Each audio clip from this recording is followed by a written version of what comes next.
冬させるか。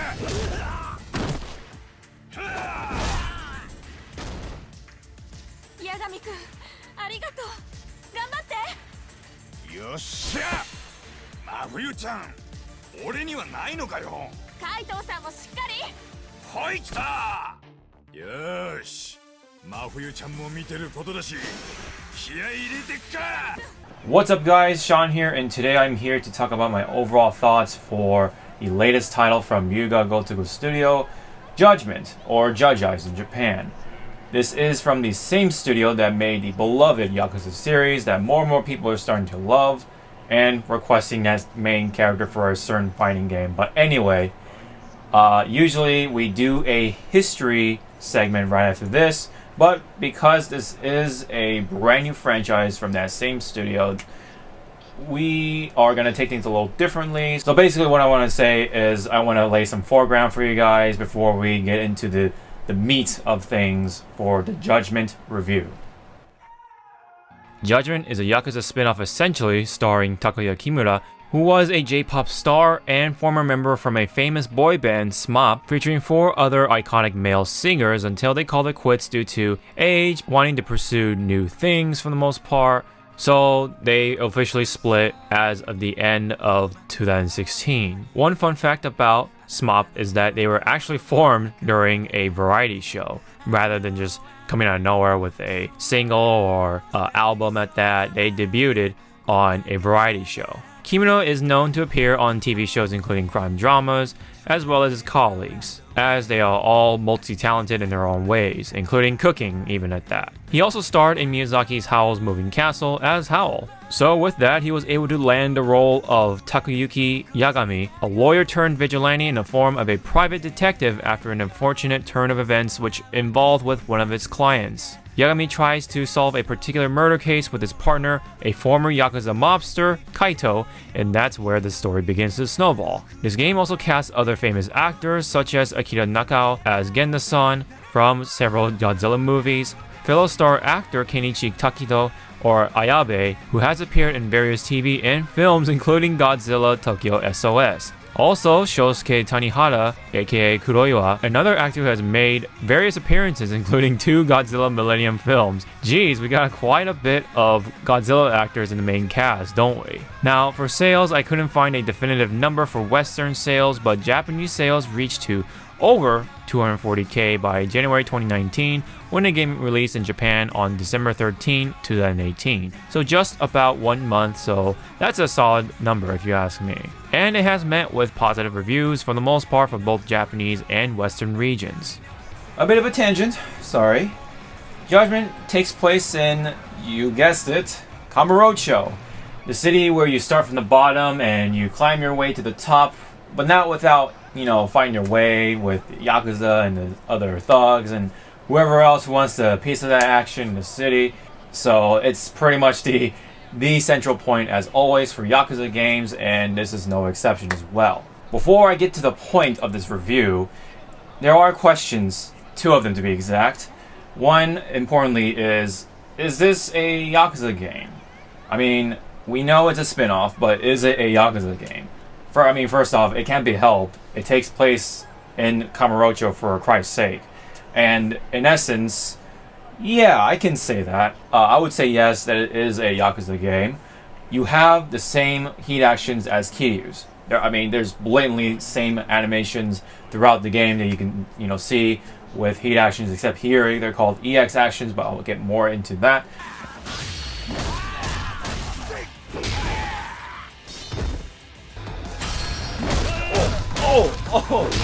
Oh god. So you have the city, you have the animation and the moves, you have the overall vibe, the same frame rate, the same engine and everything. How can it be helped? Can you deny that? Now here comes the second question. Overall, is it such a bad thing? And I gotta say, personally for myself, no. It's kind of like, the best analogy I can describe this for this situation with Yakuza and Judgment. It's kind of like comparing Dark Souls and Bloodborne. They're both from the same studio. They both have some similarities here and there, with the boss battles, the combat, the structure, but they have their own uniqueness, like the lore, the themes, and stuff like that. There's a lot of differences that will make it enough to be its own thing. And that's the same case with Judgment in Yakuza. You have the same skeleton, you have the side stories, you have the main story. It's the overall rhythm and combat and gameplay loop and everything is similar to that of Yakuza, but it does have its own uniqueness as well. For example, the main character is obviously not a former Yakuza individual, who turned into a civilian or anything like that, or a very thuggish kind of, badass kind of character at all. This guy has his own unique way of being badass. He's got the whole former lawyer turned to vigilante detective thing going on. So that's one of the obvious ones, and there are other unique little twists and stuff like that that will make Judgment its own thing in comparison to Yakuza. Now it's time to shift over to what this game has to offer and my thoughts about it. One of the qualities that stick out the most naturally is its graphics. That Dragon engine continues to do a damn fine job bringing the actors' faces to the video game with flying colors, with textures, details in their faces, and of course Kamurocho herself is beautiful as always, night or day. Of these cutscenes, speaking of flying colors, they tend to be deeper in colors to perhaps match some of the styles from Japanese crime dramas, which it does enhance the visual experience. The camera angles and cinematography was just impressive once again. With that said, I noticed that there were more in-game cutscenes than there were cinematic cutscenes. What I mean is that the cutscenes where they had that distinct stiffness outnumbers the cutscenes where they are actually fully animated with facial expressions and all. This pales in comparison against the likes of the cinematic experience to that of Yakuza 6. But at least the voice acting here and the dialogue kept me entertained, which brings me to the next point. The sound and music were great supplements to the already great visuals. The actors did a damn fine job with the voice acting. I even checked it out in English on YouTube, and it's definitely not bad. Now, I heard there are some lip syncing issues with English voices. Nevertheless, I naturally played this game in Japanese throughout my experience, and it felt all the more like a Japanese crime drama or TV show in general. With the visuals combined with the voice acting and all, it felt very noir-esque, if you know what I mean. Not much to complain about here other than the music not being as memorable as Yakuza's, but it's still worth a listen. But I do like the theme songs and the soundtrack during the final chapter. The story and its characters were very entertaining, while I find Yakuza more exciting and it gets me feeling more pumped. Like I said earlier, it holds its own candle. If you're into the more lawyer, court, or justice system and detective aspect of crime dramas, then this is your treat. Yes, you're still dealing with Yakuza one way or the other, but don't expect to see any familiar faces. It is nice to see some quality story cutscenes, and there are lots of them, which could be a negative depending on where you come from. If you're looking for more emphasis on gameplay, then you may not like this game as much. It's very story driven for what it is. Following traditions, you get to check out fun side stories, and they are just wacky as you see them in Yakuza. The main story is all seriousness, while the side stories is a complete opposite of that. What's unique for this game is that it offers friend event quests, which essentially are friendship quests, which also offers some interesting storylines from several NPCs. Some of them are rewarding in return, so it's at least worth doing in that sense. The characters themselves were great and added to that Law and Order sort of vibe, at least for a number of characters anyway. Amongst them, Saori is a strong favorite. She's gloomy and yet lovable and charming in a way. There are other lovable characters like Kaito, who acts like a great partner for Yagami, and Genda, a great father figure and mentor. On the topic of characters, I do have one strong complaint here, and that's the bad guys. I think this pales in comparison when it comes to memorable villains and boss fights. Not terrible, but Yakuza villains have all left some sort of impression on me. The only bad guy who did that in this game was Hamura and the Mole. Everyone else just felt meh to me. But one can look at it as a story that's focusing on Yagami and the big case, because otherwise they do a really good job keeping me anticipated, wanting to find out more what is next like Yakuza. Now, Yagami, the main character. Is he cool? I think he is. He's charming in his own way. Yagami and Kiryu are just incomparable. I mean, they both like to help those in need, and they both have their own unique panache. Kiryu is a badass. He's the very definition of that, but he has a heart of gold. And he can be a huge dork at times. He's just someone who can be related to overall, even despite the monstrous strength to lift over a motorcycle over his head and slamming it down to the ground where the enemy is, and pretty much the enemy is dead, right? But that's Kiryu. He's just such a lovable badass that we've come to love throughout the Yakuza series. Now, when it comes to Judgment with Yagami, he's sly and he's willing to do anything to get what he wants or what he needs to, let's say, solve a case or help someone, and that shows when it comes to side stories as well, and of course the main cases that come along the way. But Yagami is still a person of reason, kind of like Kiryu. I guess you can see them as two sides of the same coin, essentially. They have their own unique ways, but they essentially still are badasses and still kick ass in their own ways. Speaking of which, the combat and the gameplay.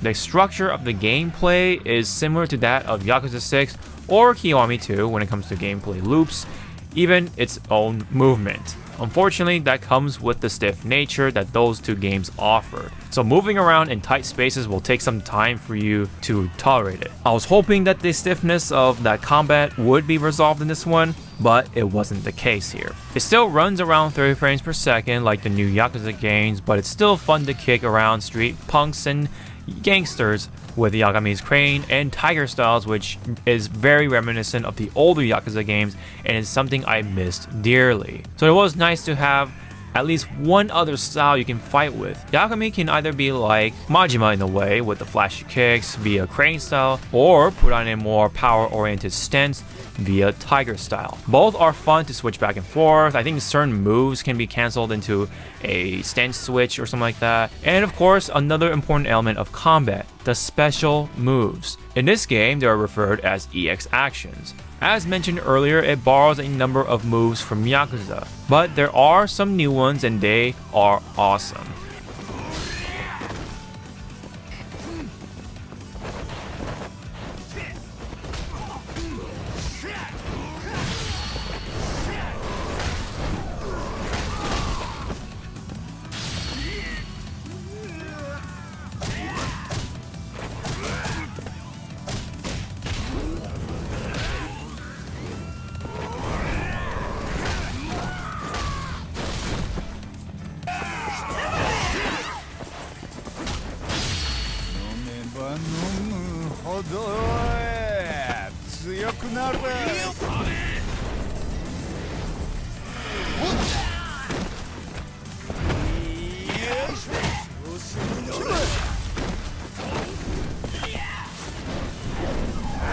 Also, they even threw that awesome tag team move with your partner doing a powerbomb and you finish it with a kick of some kind.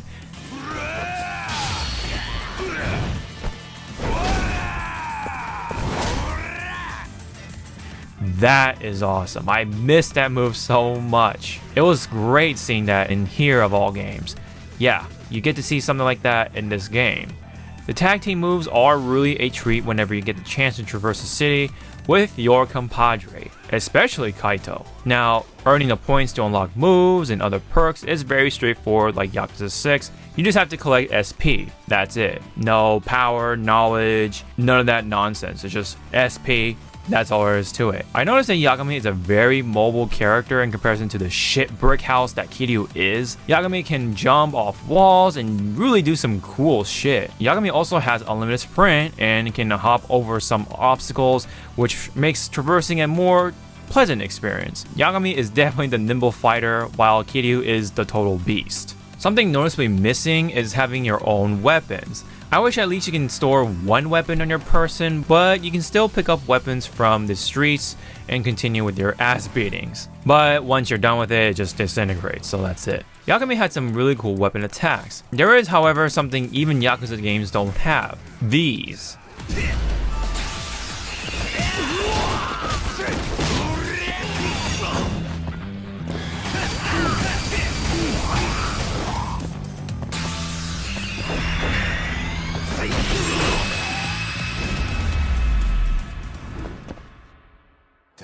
いい加減にしろよ。 But these are optional paid DLC. That may sound bad on the surface, but they're optional.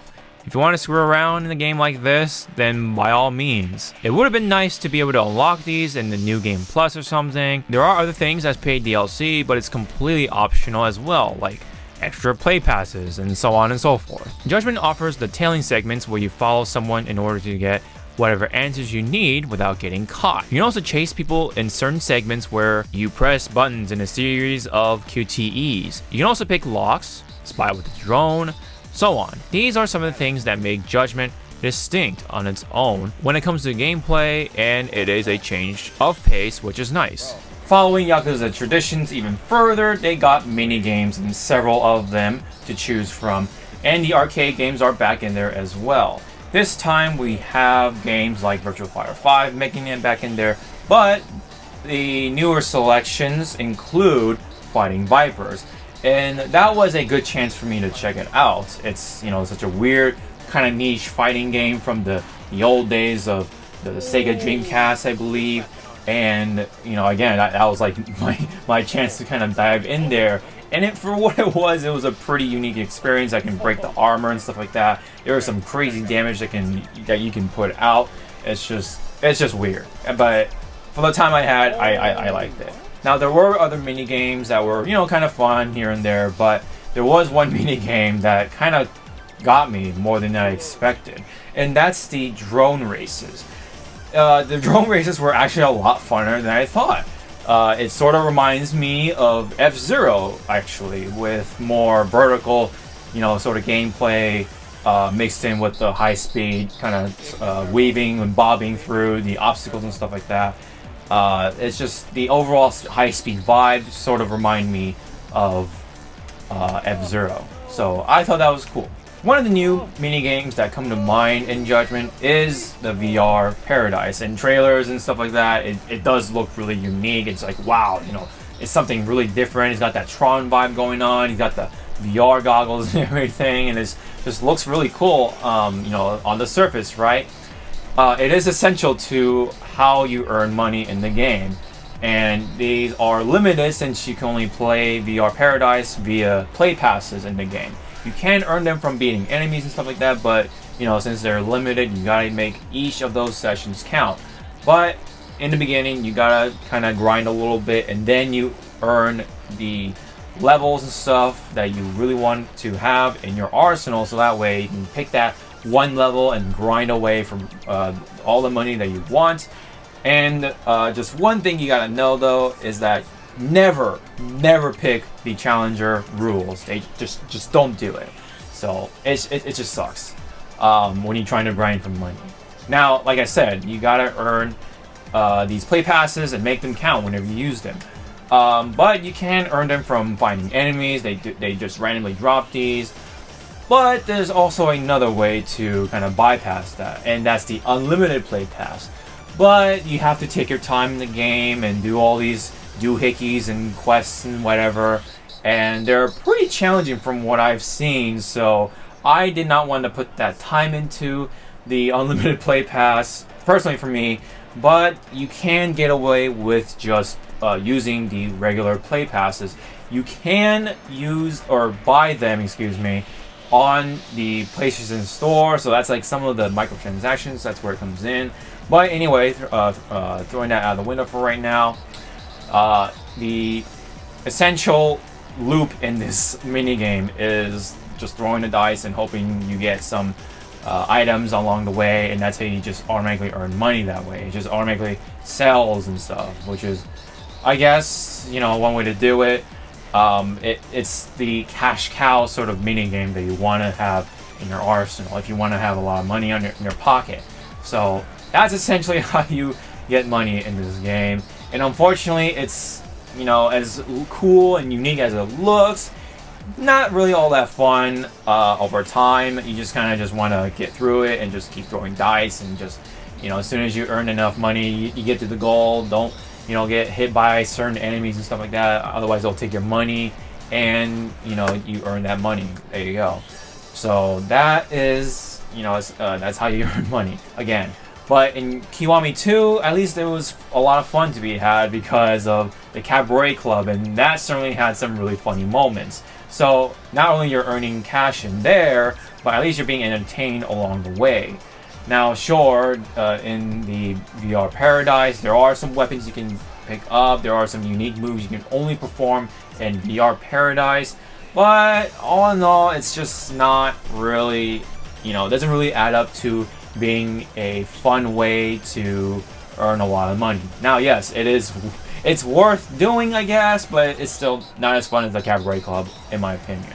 One major setback for some people is the lack of karaoke. It's just a staple amongst Yakuza fans. We always love to see Kiryu being that dork and, sing out his heart for whatever songs are available.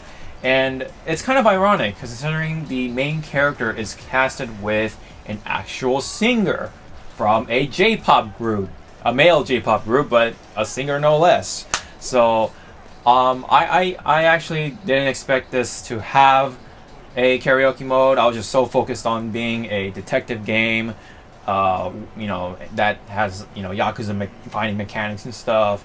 So that didn't hit me hard as much, but for people who love karaoke, you're not gonna find it here at all, as weird as that sounds. One of the biggest shortcomings to the gameplay is the actual detective aspect of Judgment. It's just oversimplistic and lacks the feel of being a true detective. It's a whole lot of just point and clicking moments. There are some cool moments from this, but don't expect it to be like Phoenix Wright or any other crime investigation game for that matter. Tailing people and chasing does not help any of this either.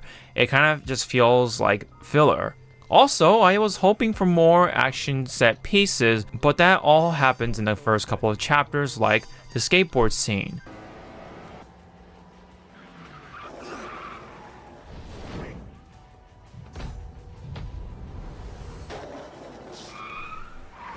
Why don't you just stop the car? I don't get it.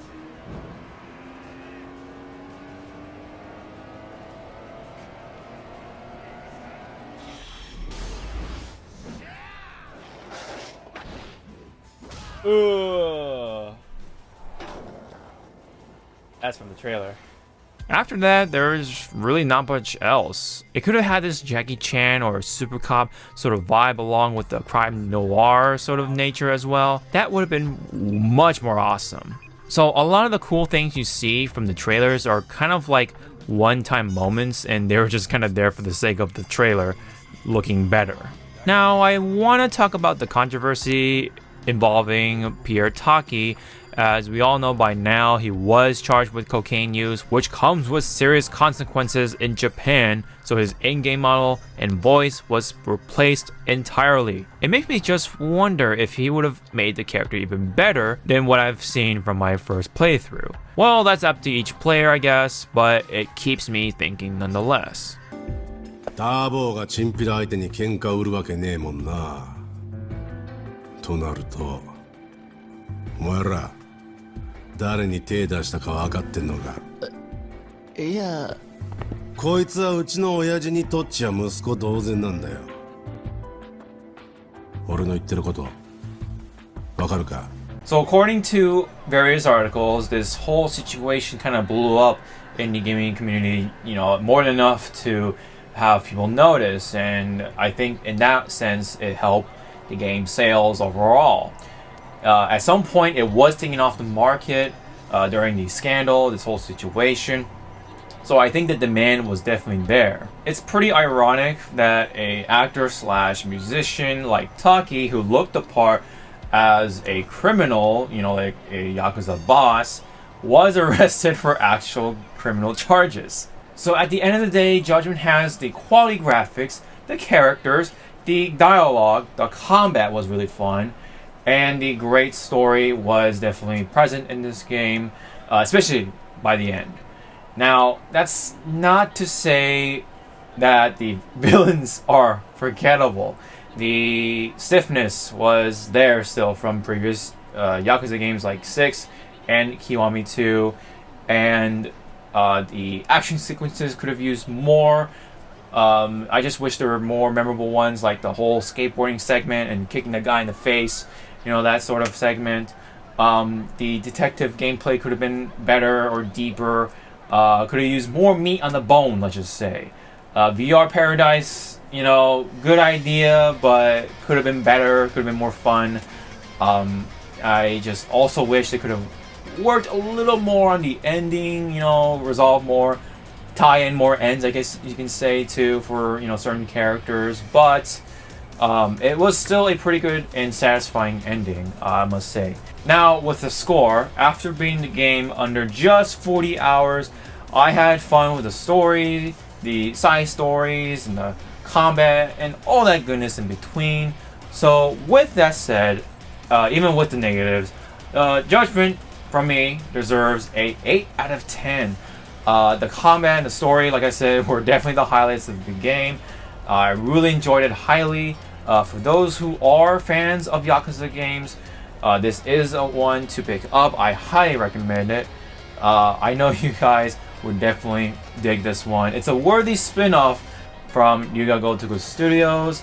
It captures the Yakuza spirit essentially in this game.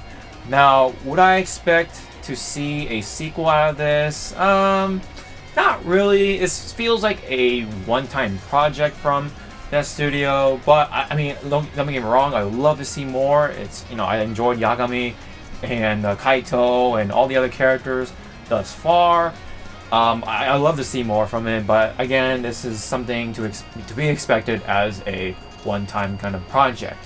But, you know, maybe a possible crossover sort of game with Kiryu and Ichiban, the new Yakuza protagonist in the future. You know, that sort of thing. Maybe, you know, it takes place in the same freaking universe, so it's possible. It's definitely possible. So, a crossover could be possible, whether it's a game or a movie or whatever it is. I would love to see it. I wouldn't mind it. So, either way, it was a great experience from playing Judgment. So, that's pretty much all I gotta say for Judgment for this review. Hope you guys enjoyed it. I always, you know, love trying to do, you know, this style of reviewing for games whenever I have the time or chance, especially for games like this, for Judgment. Again, it was a fun one. 8 out of 10. Highly recommend it and stuff. So if you have anything related for this game when it comes to the comments, leave it down below. Also, subscribe to the channel, share these or whatever. Hit the thumbs up, of course.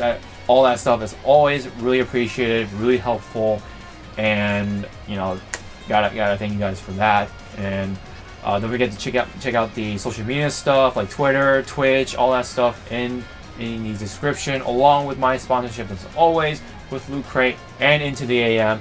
You know, I gotta keep saying it, but because you guys get something out of it, and it helps me out as well. So much appreciated, guys. You guys consider taking the time for that. So again, this has been my review for Judgment. Hopefully next one will be Fire Emblem Three Houses. I don't know if I'm going to do a big review for that one, just because there's so much time, you know, put into the game, and I'm still not even crossing this time skip yet. Oh, that game is good, but long, man. Jeez. It just feels long, at least. But anyway, Judgment, that's it for that one. Thank you guys so much. I'll see you guys in the next video. Sean out.